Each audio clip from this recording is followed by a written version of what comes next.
सब गोटे के हमर प्रणाम अछि। एकटा हम होली के गीत गाबि रहल छी। होली के सबके शुभकामना अछि।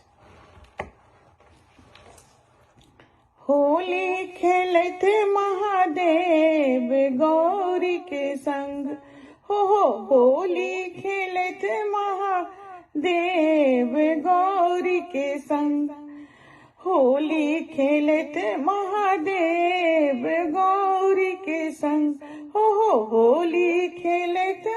महादेव गौरी के संग, नाचत मस्त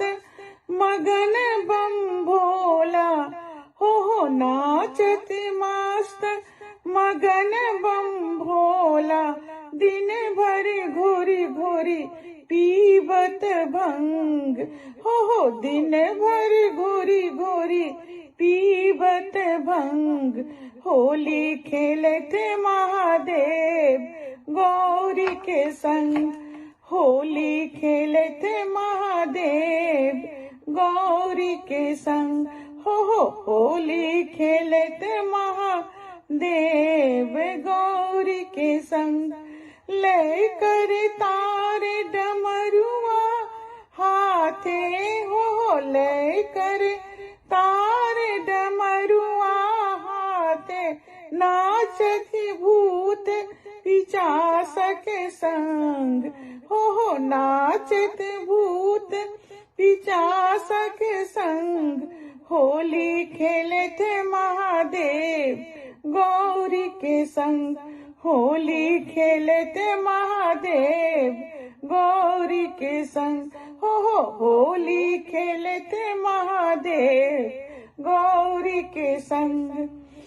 अबीर गुलाल लगावत मली मली, हो अबीर गुलाल लगावत मली मली, भरी पिचकारी परस पर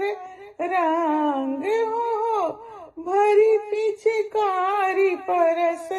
पर रंग, होली खेलत महादेव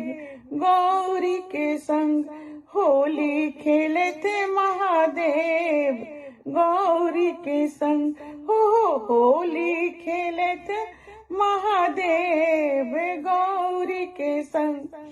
तन मन के सुध एको नहीं राखल, हो तन मन